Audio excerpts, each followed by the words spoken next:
Bow Battle for 2023. In this video, I'm at Palo Outdoors in Palo, Iowa, and I'm going to compare all their flagship bows that they're carrying this year, starting off with the Hoyt Carbon RX7. This is the Red Works, and I just put this on the draw board. So draw length's coming in at 29 7/8. Draw stops are just a hair. This one is just a hair shy of hitting. The other one is so very faintly, very faintly off. Just a slight tweak will correct that. It was the most consistent in the draw force that I've seen from Hoyt, maybe ever. And like as far as going up and then back down, sometimes they've had a little dip in their draw force curve. This one was up and down. So you'll see all that. I'm going to provide all the draw force curve data and all the specs. Let me go ahead and take a few shots with this through the chronograph. And actually I will start off.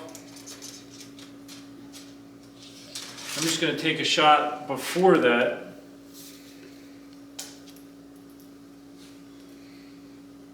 Just so we can see the draw. So all the bows will be shot today at 70 pounds, 30-inch draw length. There's an example of the bow being shot. Now I'm going to do some shooting through the chronograph. I'm going to start with 3 shots with a 350 grain arrow. The other one I just shot was 450 grain. I'll take an average with the 350 for each bow, and then I'll take 1 shot with 450 and 1 shot with a 550 grain arrow so we can see what that does.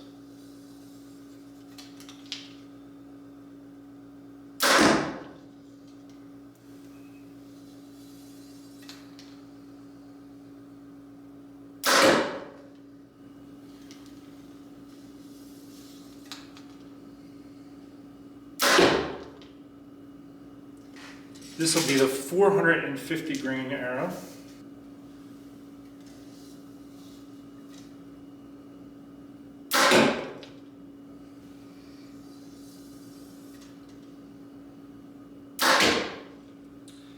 First impressions of this bow, I will honestly say I think this is the nicest Hoyt compound bow I've ever shot. I know Hoyt's been working very hard over the years to improve their product, and I would say they're doing it. This bow, super smooth, very nice. It's a quiet bow. The readings were very consistent. Even the noise readings for this bow probably are among the most consistent of all their bows that I've shot. And I think that is an indication of efficiency. So I do think Hoyt has come a long way. Now, they're continuing a lot of what they began in the last year or two. You can have the sight in line with the riser as well as the rest. Now, this bow weighed in at 4.4 pounds, but that's with the Whisker Biscuit arrow rest. If you wonder why I shoot arrows without fletching, it's because a lot of bow shops have Whisker Biscuits installed, and I don't want that to decrease my speed ratings. So that's why I shoot bare shaft arrows, so there's no friction to reduce our speed ratings.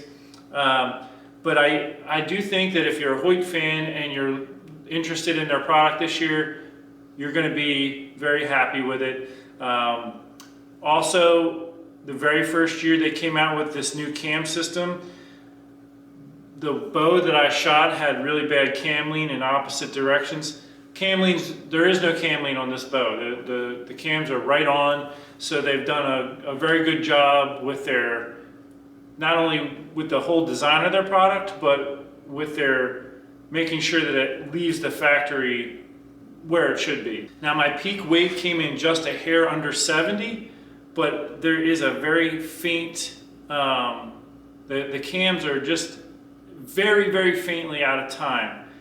And it's just a matter of adding a twist to a cable, which will help increase the draw weight and correct that. So, I mean, just a very minor tweak will get everything where it needs to be. But right out of the box, this is a very nice bow. Now it is a hefty price tag. It's $17.99, so $1,800 for the bare bow. Now with the bare bow, it comes with this stabilizer. It's, as you can see, it's a very well balanced bow, and there's very little hand shock and vibration when the bow goes off. You could see when I was shooting the bow, it didn't jump out of my hand like old Hoyts used to. I've owned many Hoyts in my life, and many of them wanted to jump out of your hand upon the shot. This one did not want to do that, and all in all, a very nice bow. Let's move on to the next one and see how it compares to this one. Next up is the Mathews Phase 4. This is the 33-inch axle-to-axle model. They do have I believe it's either a 27 or 20-inch model, but they don't have that in stock right now, so we'll be doing the 33 today. I've been told that this is a super quiet bow, so I'm excited to give it a try. And really, if you look at the data for compound bows over the last 5 to 10 years, in a sense, we've maxed out about where we can be with speed for the most part. You know, a quality bow is going to be somewhere around 330 feet per second. That's going to also be a very shootable bow. Really, the next thing to tackle is to try to make that thing as quiet as possible. I'm curious to see how this shoots. Now, there are a couple differences here this year. Mathews did something new with the limbs. So for the limbs here, there's actually 4 limbs on each end, 2 on each side, separated by basically a rubber strip. So there's 2 limbs right here with a rubber strip in the middle and 2 over here.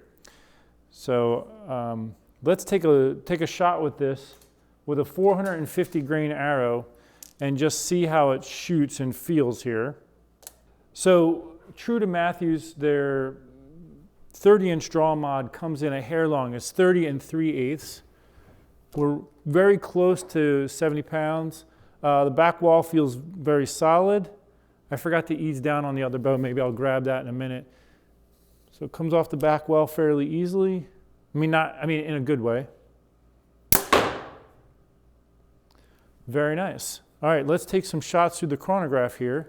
So it's reading 33 3/8 for the 30-inch draw mod setting. And we're at 11.4 pounds of full draw. And the draw stops are dead on the money. I'm going to start with a 350 grain arrow. Let's take a few shots and see. Very smooth feel on the draw. I take all of my shots from exactly 36 inches from the foot of the tripod that the chronograph is on. I do that every year so you can compare data over years.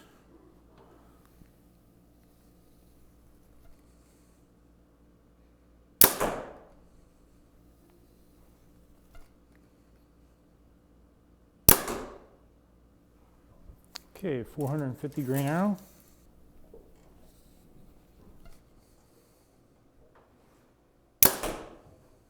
.550 grain arrow.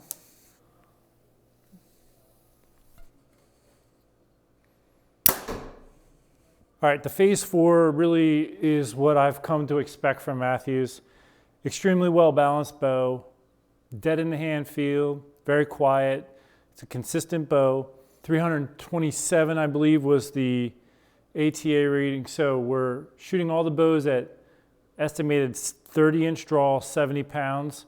The draw weight came in just a hair under 70, but very close, and draw length a hair over. But all in all, a very nice bow. Definitely one to consider. Let me pick up the Hoyt and just draw back and let down, since I forgot to do that when I was using it previously. The speed of the Hoyt was a little bit faster than the Mathews, yet both still provided a very good feel. All right, I'm going to draw back and let down. Also, this is shorter than my draw length, so the draw curve for any of these bows, I'm trying to let down. The draw, it's different than what I normally shoot. Plus, I normally shoot 63 pounds. This is at 70, much more draw weight than what I'm used to. So, when I get a little jolty, it's because things aren't optimized for my draw length and draw weight. The let off, percentage let off is going to be higher on this than where the Mathews is currently set. This one was harder to let down off the back wall, but as you can see, I could do it. I do like it when it stays on the back wall a little bit. So I guess my personal preference is around 80–85% let off. 90 is a bit high. I like to be able to let down if I need to in a hunting situation. But all in all, both of these bows have a great feel to them. Let's check the next bow out. All right, next up is the Elite Omnia. I'm not here to sell any bows or tell you every new technology. That's the sales job. My purpose in making these videos is to provide data, shooting each bow through the chronograph to give you an apples to apples comparison to the best of my ability. I'm also at a pro shop, so I ask for the bows to be 70 pounds, 30 inch. They set them up for those parameters. Whether or not they actually hit that, they don't always. So this one's a 1/2 inch long. It's going to give us slightly faster readings through the chronograph than if it was dead on at 30 inch draw. All right, even though you can adjust the Elite by 1/4 inch increments, it's currently set at 30.5. The draw weight is 70 point, I forget exact number. It's just a hair over 70, which is good. We want it to be right at 70. I'm going to take a shot here, and just so we can kind of get a sense of the draw cycle.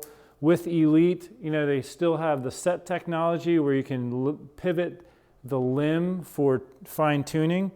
I have owned one of these types of Elite bows with the set technology. So let's take a quick draw with this and just see how it feels.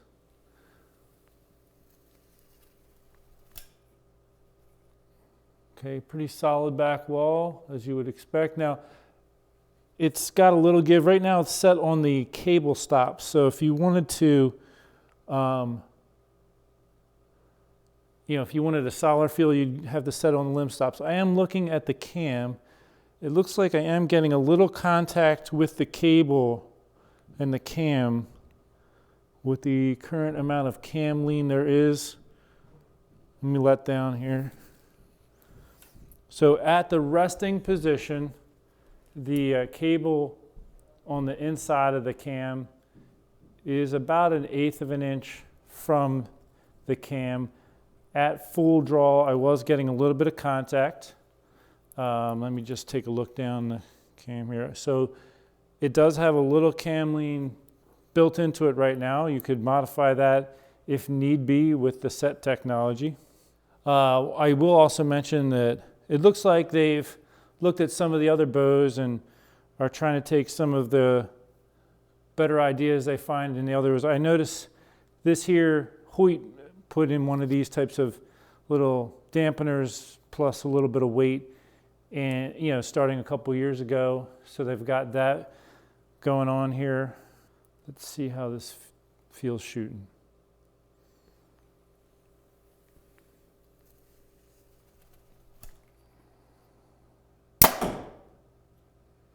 Feels pretty good, fairly, dead in the hand kind of a feel. I realized I was standing so close to the camera, maybe you couldn't see the bow. Let me move this over a little bit so that you can kind of see the bow. Make sure you see the bow go off.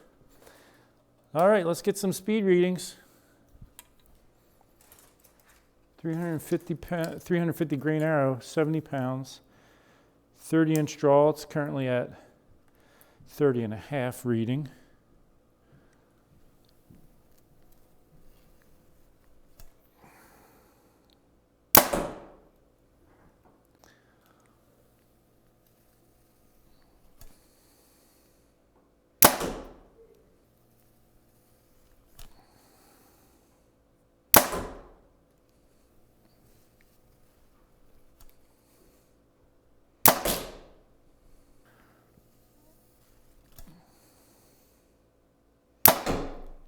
All right, let me restate that I have not researched each bow before coming to shoot. I came here kind of blind. I just want to see what I experience. But I do know from talking to a friend of mine, Andrew Penzie, his channel is called Vital Point. he just picked up a Elite. And there was another thing I was trying to remember about this new bow for Elite this year that I couldn't think of before, and it's related to the speed and the draw of the bow. So from what he said, because he bought one, there is different modules you can buy for, there's like a comfort module and a performance module for the Elite. Again, I haven't researched that. Looks like this is a performance module. Well, at least on the mod it says PERF, so I would say that's performance.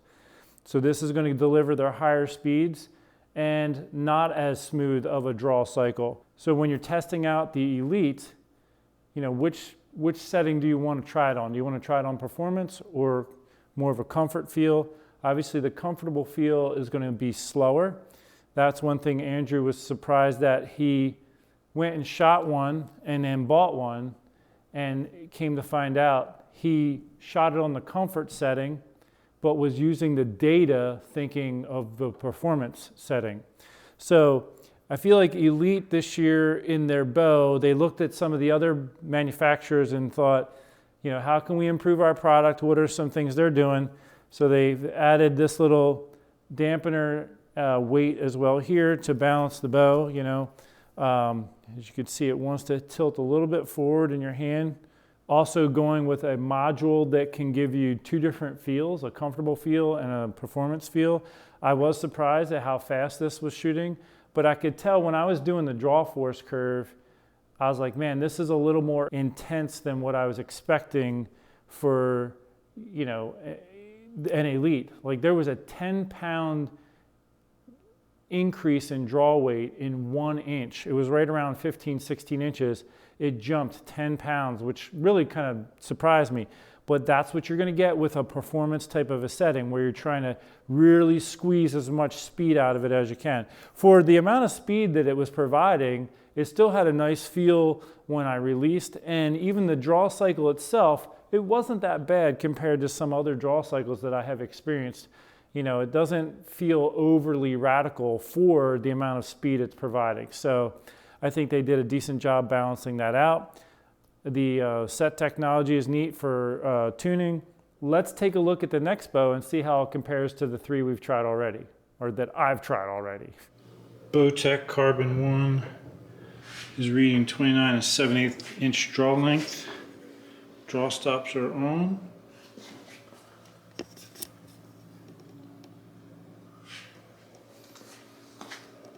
All right, this is the new BowTech Carbon One. This will be the last bow I'm doing today. And this is the first flagship carbon riser bow that I'm aware of, produced by BowTech. So they still have the same technology of being able to shim the cams for tuning. I actually have a bow with this technology and it works very well. I actually like how easy it is to shim the cams for tuning. Everything else about it looks, you know, the cam system looks like what they've been doing. They have the flip disc technology. Comfort setting is what's currently on here. So we're going to get those comfort readings, which are going to probably be anywhere from 6 to 10 feet per second slower on the speed ratings, although the draw cycle will feel a lot smoother on the comfort setting. So let's just take one shot for feel here, and then we'll shoot it through the chronograph. I'm going to ease down. So it probably is around an 85% let off, maybe even closer to 90. You really have to let up a lot, ease up a lot for it to come down. So if you're somebody who likes something that stays on the back wall really well, this is a good percentage let off for that.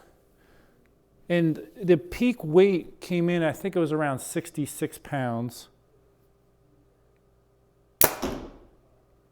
Very nice dead in the hand feel.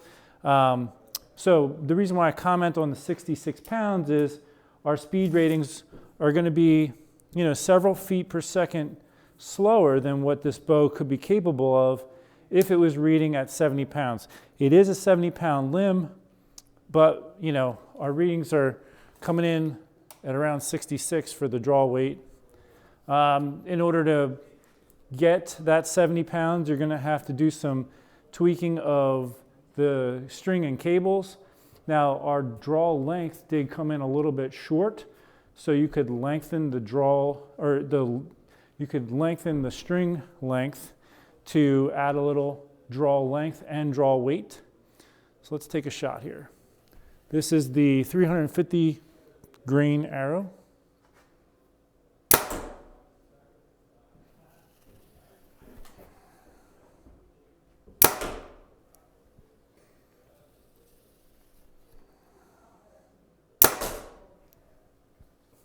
Okay, 450 grain arrow.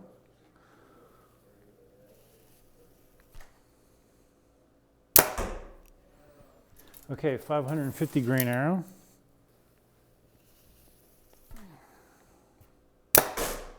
First impressions with the new BowTech here. It really provides the feel of what you would expect from a BowTech. You know, a very dead in the hand feel. Again, this is on the comfort setting, so you know, you're going to have a smoother draw. Everything's going to feel nicer. It will be a little bit slower. I definitely think all the bows I shot today were very nice. Let me go back to the home office and compare the draw force curves, make a little comparison, see which bow was overall fastest, overall quietest, and then we'll close out this video. All right, back at the home office, wanted to give a special thanks to Palo Outdoors for letting me come and perform this review video. I know that there's some bows that other people might be interested in that I didn't get to review today. Always invite you to write to the manufacturer and ask them to send me a bow to test out. I'm more than happy to test it and send it back if that's what they want. But, you know, this is what I had access to. And again, thanks to Palo Outdoors. There's also some pretty exciting things that are going to happen in the upcoming year for Palo Outdoors. So make sure you watch their Facebook page for announcements on that. What I'm going to do now is I'm going to flash the data charts that I accumulated today in the testing for each bow, and then I'll kind of hang out on a comparison chart where I have the draw force curves next to each other and everything.